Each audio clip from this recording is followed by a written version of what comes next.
Beach kitchen থেকে আপনাদের সবাইকে স্বাগতম জানাইছি। আজকে আপনাদেরকে তৈরি করে দেখাবো কাঁচা আমের সস রেসিপি। আসুন দেখে নিই কীভাবে বানাই। আমের সস বানানোর জন্য আমি আম গাছে আছি। দেখুন আমার গাছে কত আম লেগে গেছে, ছোট গাছ। এই তলে দেখুন কত আম পড়ে গেছে।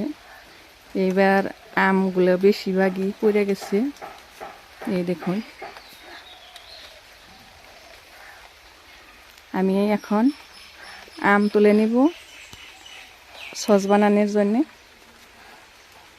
আমগুলো তুলে নিয়ে নিয়েছি।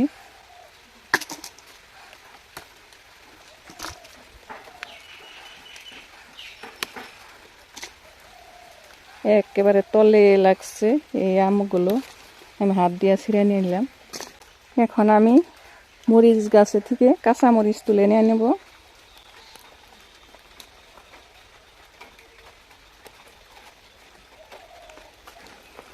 তিনটা কাঁচামরিচ নিয়ে নিয়েছি আমি, তিনটা কাঁচামরিচই হয়ে যাব।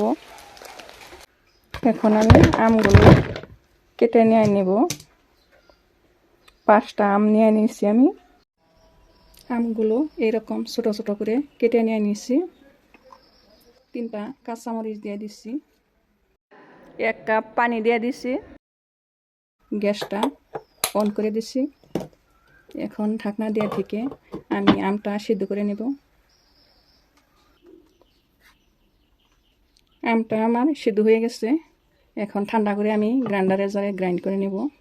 সিদ্ধ আমগুলো গ্রাইন্ডারে আমি গ্রাইন্ড করে নিয়ে নিলাম। এখন আমি কড়াইতে ঢেলে নিয়ে নিছি।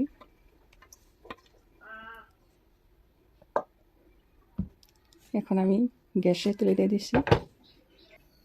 এখন আমি কড়াইটা গ্যাসে চুলায় বসিয়ে দিয়েছি। গ্যাসটা অন করে দিছি। 1/4 কাপ চিনি দিয়ে দিলাম। 1 চা চামচ বিট লবণ দিয়ে দিছি। 1/2 চা চামচ জিরা গুঁড়ি দিয়ে দিছি। মরিচটা আমি দিব না, কাঁচামরিচ দিয়ে দিছি। এই সসটা খেতে খুবই সুন্দর লাগে। আমি আদা রসুন এইটার মধ্যে দিই না, এটা আলাদা একটা টেস্টি হয়। পরোটা রুটির সাথে খেতে খুবই দারুণ হয় এই সসটা। অবশ্যই আপনারা বানিয়ে নেবেন এই সসটা। এইভাবে আমি অনবরত নেড়ে থাকবো। সসের মধ্যে বলক চলে আসছে। 1 চিমটি পরিমাণে আমি সোডিয়াম বেনজয়েড দিয়ে দিছি। 1 কেজি সসে 1 গ্রাম দেওয়া হয়।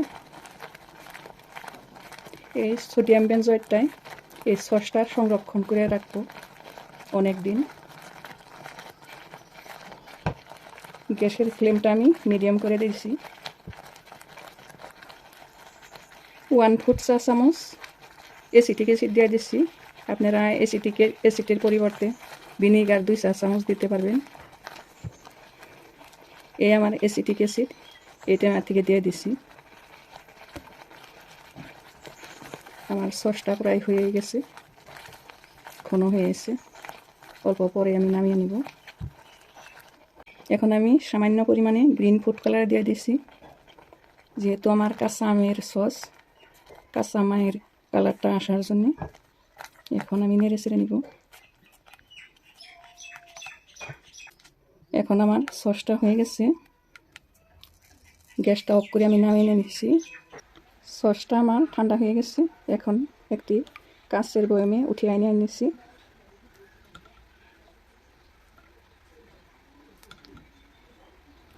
এই সসটা অবশ্যই আপনারা বানিয়ে খাবেন।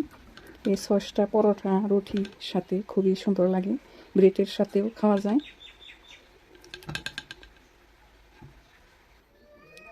সবগুলো সস আমার বয়ামে ওঠানো হয়ে গেছে। দেখুন কত সুন্দরভাবে হয়েছে। এরকম সহজ রেসিপি পেতে আমার চ্যানেলটা সাবস্ক্রাইব করুন, লাইক করুন, কমেন্ট করুন, বন্ধুবান্ধব সবার সাথে শেয়ার করুন। ভিডিওটা দেখার জন্য ধন্যবাদ।